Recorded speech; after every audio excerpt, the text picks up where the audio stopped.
Buenas tardes. Qué recibimiento, caramba, Dircia. Muchas gracias a todos por estar presentes. No podía empezar de otra manera, permítanme que me quite las gafas, porque me sirven para ver mal, entonces así les veo mejor. No podría empezar de otra manera que agradeciendo, sobre todo agradeciendo a la organización por su invitación, agradeciendo a Rosalía por toda la organización, a Nice Montolío o Monta el Lío, como lo han bautizado hace un ratito, por todo lo que han montado. Muy especialmente a ti, Alicia, muchísimas gracias por tu invitación y sobre todo muchas gracias a ustedes por haber tomado un tiempo en una tarde de sábado que podían estar viendo a los Yankees o lo que fuera y han decidido ustedes estar aquí. Así que muchas gracias. Como decía Alicia, yo vengo a presentar mi última novela. Mi última novela es Anacaona, la última princesa del Caribe. Pero primero me gustaría presentarme muy brevemente yo. Como dijo mi anfitriona, yo soy catalán. Hace 12 años que vivo en República Dominicana y allí he tenido la oportunidad de acercarme a esta historia. Quiero decirles que yo no soy historiador, yo soy un cuentista, soy un mentiroso compulsivo, soy un novelista. Entonces, a pesar de que la novela es una novela histórica, es una novela, todo lo que dice de la parte histórica he intentado que sea lo más fiel de lo que yo he podido contrastar, pero evidentemente si alguno de ustedes se acerca a ella, no es un ensayo histórico, es una novela. A pesar de que mi origen es catalán, pues soy dominicano de adopción. Quiero decirles que una de las cosas que siempre me ha impresionado desde que yo conocí la República Dominicana es qué sentirían las primeras personas que llegaron allá. Cuando yo llegué, ya llegué mayor, porque ya tengo una edad y cuando llegué allí pues ya tenía otra también.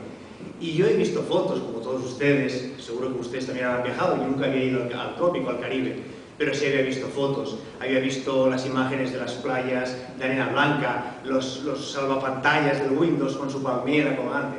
Y aún así, cuando lo vi en persona, me impresionó profundamente, porque la luz que da en el trópico es una luz diferente. Entonces todos los colores son más subidos, toda la temperatura no solo afecta al clima, afecta también a la imagen. Entonces, desde ese momento me pregunté, ¿qué sentirían los primeros europeos que llegaron allí? Que recordemos, venían del Renacimiento, los primeros años del Renacimiento, venían de la Edad Media, donde la gente se moría solo del olor que había en las calles. ¿Qué sentirían al ver aquella belleza? Eso siempre lo tuve presente.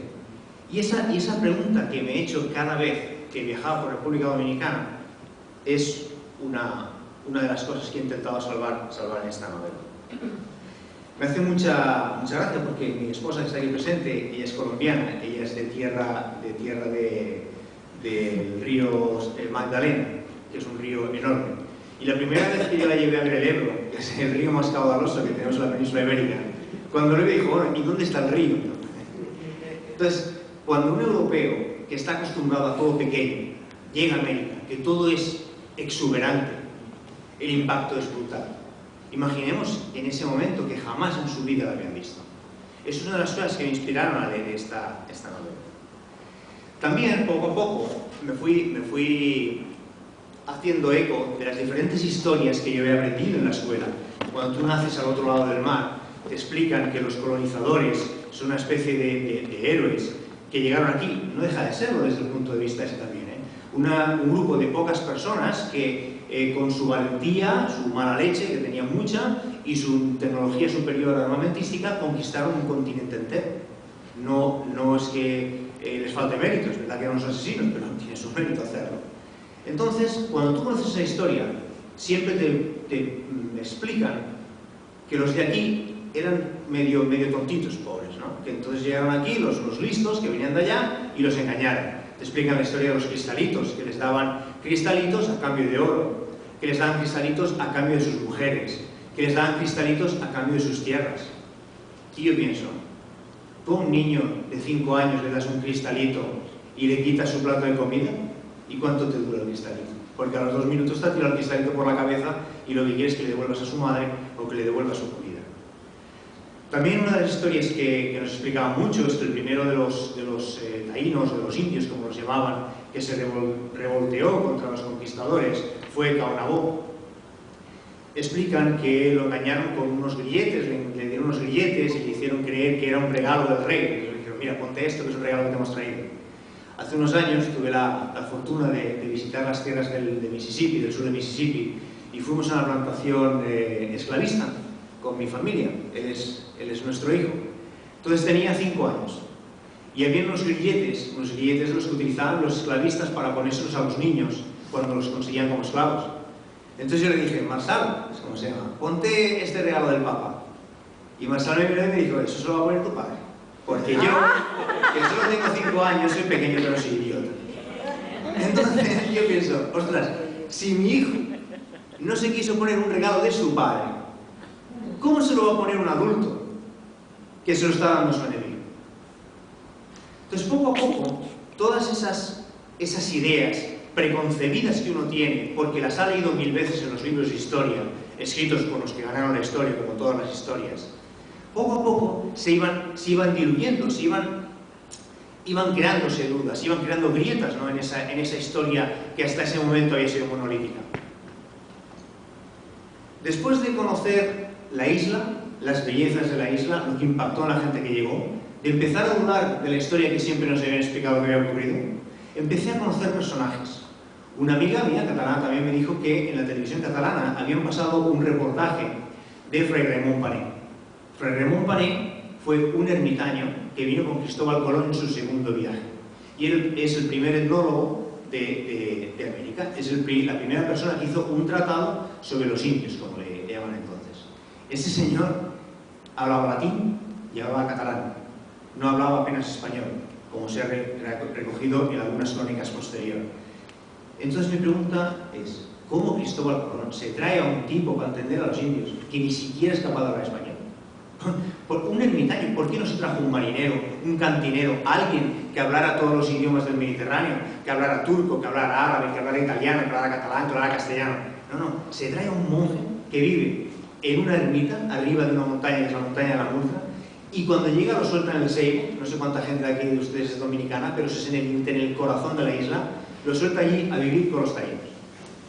Entonces, otro misterio más. ¿Por qué Cristóbal Colón trae al tipo menos preparado de toda Europa a que estudiara a los taínos? No lo he resuelto. Si leen la novela no hay solución. Y por último, resulta que conozco la historia de Anacaona y su esposo Caonabó. Si faltaba algo, tenemos una historia de amor entre un príncipe o un rey, como yo les llamo, y una reina. Caonabó fue el primer habitante de América que se enfrentó con sus armas, con las que tenía, a los colonizadores. Y Anacaona fue la primera mujer que, además de enfrentarse, primero intentó comprenderlos. Ellos dos fueron matrimonio. Uno, no les voy a esperar el final de la novela, porque es como si ustedes van a aprender sobre la historia de Titanic y se enteran que se hunde. Pues aquí mueren todos también, o sea, no hay, por ahí no queda un taíno vivo, ¿no? Entonces no les voy a desvelar nada, simplemente no les explicaré demasiado cómo fue. Pero ese matrimonio, que era una historia de amor magnífica entre el hombre más valiente de la isla y una de las mujeres más lindas, acabó en desgracia también. Entonces tenemos todos los ingredientes que puede tener una novela. Tenemos un conquistador avaricioso, que es Cristóbal Colón, que llegó allí en busca no de honra y de nombre, sino de fortuna pura y dura. Él esperaba encontrar oro que lo hiciera convertir en una persona rica, y se encontró con una tierra que tiene de todo pobres, menos oro, hay muy poquito. Aunque él encontró la manera de encontrarlo, déjenme que les explique una pequeña anécdota para que conozcan a Cristóbal Colón, aquellos que solo lo ven como un gran aventurero, que también lo era. Cristóbal Colón llegó en su segundo viaje con 1500 personas para empezar la colonización de la isla de la Española. Todas esas personas venían con sus oficios, carpintero, albañil de primera, etcétera, etcétera. Y con sus hermanos traían toda la nómina que les había dado la corona para que les fueran pagando el sueldo a estas personas. Como el tipo no encontró oro, no se le ocurrió otra cosa que hizo un consejo de trabajos, un consejo de empleos. Y entonces cogía a la gente y decía, ¿tú que eres albañil? No, tú eres albañil de segunda. ¿Y qué cobras? ¿10 ducados? Ahora vas a cobrar 5. ¿Y usted que es carpintero? Bueno, te va a poner ayudante de carpintero. ¿Qué cobras? 10, 5. Y así hizo su primera pela, como decimos catalanes, que fue robándole las nóminas a todos los que viajaron con él. Esto es uno de los ejemplos muchos que podían encontrar de la vida del colonizador o del conquistador, ¿no? Tenemos un monje que no hablaba ni una sola idioma. Tenemos unos guerreros que vinieron en ese primer viaje, y sobre todo en el segundo, para colonizar. Tenemos una princesa, una historia de amor enorme y un holocausto. Entonces, esos son los ingredientes que forman la novela Anacaona. Y una isla dividida también. En ese momento había una isla dividida. En ese momento no Bueno, había una isla dividida en 5 reinos, aunque no está demasiado claro. Les voy a explicar que yo he intentado documentarme lo más que he podido. Como les decía al principio, no soy historiador, soy un cuentista. Pero bueno, en la labor de documentación he intentado ver cómo estaba repartida la isla. Hay muchas dudas. Hay quien dice que estaba dividida en 5 cacicazgos, que se llamaban, en 5 reinos, que les he llamado yo, porque la palabra cacique, durante el tiempo, desde su momento, digamos, hasta ahora, cacique es una palabra taína que significa jefe. Pero en los años posteriores la palabra cacique, no sé tanto en América, pero sobre todo en España, ha perdido su valor de jefe y se ha convertido en una palabra con ciertos aspectos negativos. Como cacique es un jefe, pero un jefe déspota, un jefe malo. Entonces yo, en la novela, a los caciques les he llamado reyes, porque eran los reyes del reino. Habían 5. Hay quien dice que había un rey superior que mandaba sobre los 5, aunque eso no está tan claro. Hay otras personas, otros historiadores que dicen que había más divisiones. Estoy seguro que sí, que habría más divisiones, porque la comunicación tampoco era sencilla y eran unas personas, los taínos, que no tenían escritura, con lo cual tampoco tenían muchas formas de regular su orden social, más allá del momentáneo que tuvieran por la herencia o por lo que fuera. Entonces, por eso también les fue muy sencillo a los colonizadores colonizar la isla, porque tampoco tuvieron demasiada resistencia organizada, ¿no? Así que sabían 5, y está bastante claro que uno de ellos se posicionó a favor de Cristóbal Colón y de los colonizadores. Fue el cacique por donde llegaron los barcos, las 2 carabelas que llegaron, o una, porque las 3 se perdieron, una se separó, de las 2 que quedaron, una naufragó, y los que quedaron en tierra de este. Yo también me imagino la visión del pobre hombre aquel que tenía sus tierras, de golpe y porrazo le llegan allí unos seres armados con una tecnología muy superior y que lo primero que hacen es quedarse con lo que llegan. ¿Qué haces? ¿Te enfrentas y te mueres? ¿O intentas aliarte y ves qué es lo que sacas? Entonces yo también lo entiendo.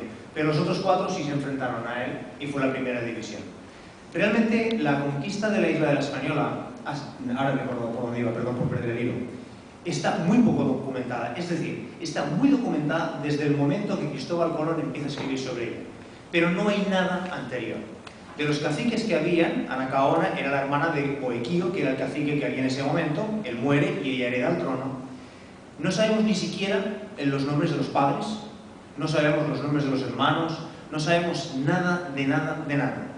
Conocemos bastante de su cultura por lo que no pudieron saquear o destruir, porque los colonizadores eran más de fundir y vender que de llevarse y aprender. Entonces han quedado muchos restos arqueológicos, no de edificios, porque evidentemente en el trópico no hace falta hacer edificios, porque puedes vivir en cualquier sitio, no necesitas una catedral para rezarle a ningún dios, porque la naturaleza es suficientemente exuberante y rica para que te mantenga, pero sí se han recuperado muchas piezas de cerámica, muchas cosas que indican que los taínos evidentemente no eran brutos, no eran tontos, no eran unos niños malcriados, era una sociedad compleja, una sociedad bien estructurada, no socialmente, digamos, políticamente, pero sí era una sociedad de adultos, nada de niños pequeños como los han definido.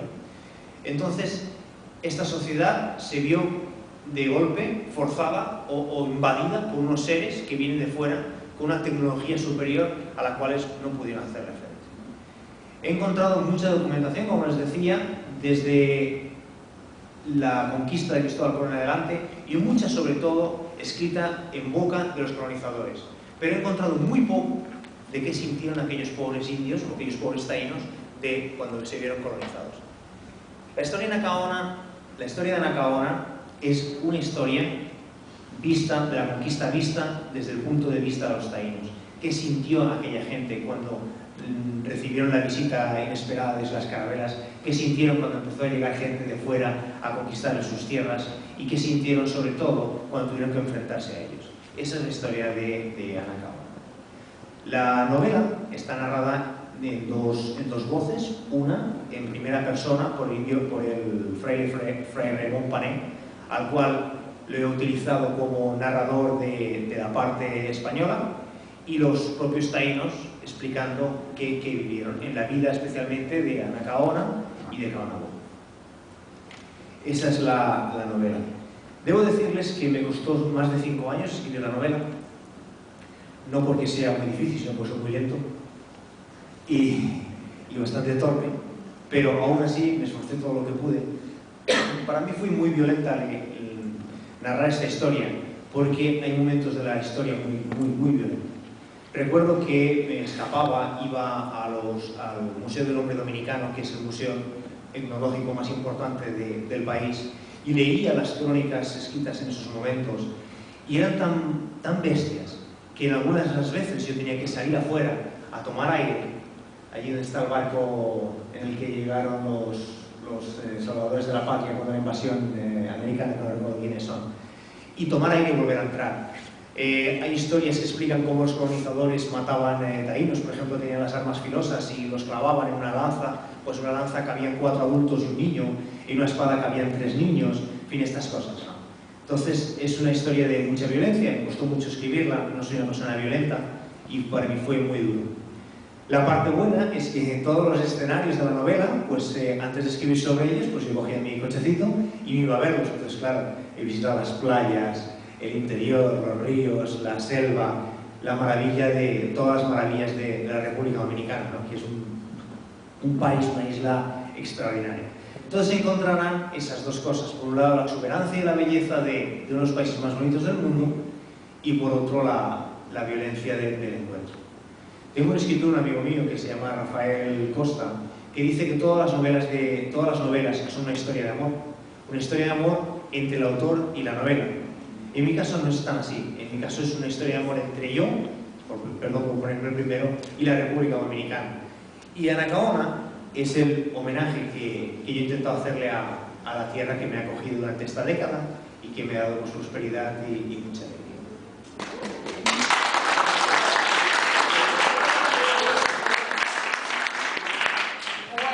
Dominicano de corazón, dicen por ahí, de pura cepa. Bueno, vamos a entrar a nuestra sección de preguntas. Ya veo a Inés inquieta desde hace tiempo. Pero no habemos aburrido demasiado, no soy un muy buen narrador, lo lamento. Sí. Vamos a entrar a nuestra sección de preguntas, ¿no necesitas? Sí. Yo tengo entendido que la ciudad más importante de lo que hoy son las Islas Caribeñas estaba cerca de lo que hoy es Santiago de Cuba, la ciudad más importante de los taínos, la más grande. Creo que se llamaba Batey o algo así. Y entonces tengo curiosidad por saber si usted de alguna manera pudo averiguar en sus investigaciones si es el mismo caso de la falta de historia que en Cuba y en las otras islas también, en relación a la historia precolombina de los aborígenes que habían ahí. Porque Cuba es una ciudad muy grande, dice que era el centro de las actividades de todos los taínos, comerciales y políticas, iban allá a lo que hoy es Santiago de Cuba. Es correcto lo que dices, Inés. Me documenté todo lo que pude. Las islas Cuba, Jamaica no tanto, pero Cuba todavía mantiene el nombre taíno. Cuba, Haití o Quisqueya, ahí tienen dudas de si se llamaba de una manera o se llamaba de otra. También la situación política de Dominicana hace que no quieran llamarle Haití, pero parece que ahí es más posible que la isla se llamara Haití en lenguaje taíno, y Boriquén, que es el actual Puerto Rico. Las tres islas estaban pobladas por los indios taínos o por los aborígenes taínos, no me gusta nada llamarle indio, a pesar de que a veces se me escapa. Los taínos construían ciudades grandes, las capitales, Charagua, por ejemplo, lo era. Lo que pasa es que eran ciudades no nómadas, porque ellos no se movían, como por ejemplo los aborígenes americanos de América del Norte. Ellos eran estables, pero claro, ellos construían en madera y caña. Entonces eran ciudades en las que no ha quedado nada, porque cuando llegaban los huracanes, incluso las estaciones y todo, pues ellos mismos las volvían a hacer otra vez. Entonces yo me he centrado allí. Lo que sí te puedo decir es que la primera ciudad que hicieron los conquistadores está cerca de Luperón, de Puerto Plata, en el norte de la República Dominicana. Se llamó la Isabela, la primera ciudad de piedra. La primera ciudad la hicieron, se llamó el Fuerte Navidad y se hizo con los restos de la Santa María, que fue la nao que llevaba Cristóbal Colón, que embarrancó, y con los restos hicieron un fuerte. Pero la primera ciudad se llamó la Isabela y durante la dictadura, es que los dictadores son todos iguales, durante la dictadura de Trujillo, un día pasó por ahí y dijo que quiten la vaina esta a los españoles y mandó quitar la ciudad. Entonces ahora hay los cimientos en el suelo, pero no queda una sola piedra en pie. Pero esa fue la primera ciudad que hicieron. Ahí Cristóbal Colón, por ejemplo, que es muy divertido, se hizo una casa mirando al mar como si él fuera un gran potentado, imitando las casas de los nobles de España. Eran las ansias que él tenía de ser alguien importante y rico. No, que San Cristóbal es el hombre más importante de la historia del mundo. Bueno, para los de aquí, no, para todo el mundo. No sé si te opinarían igual, porque ya lo dice Juan Luis Guerra, ¿no? ¿Quién descubrió a quién?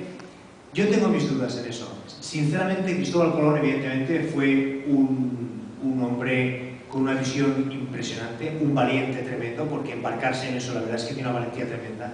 Pero descubrió algo que ya estaba descubierto.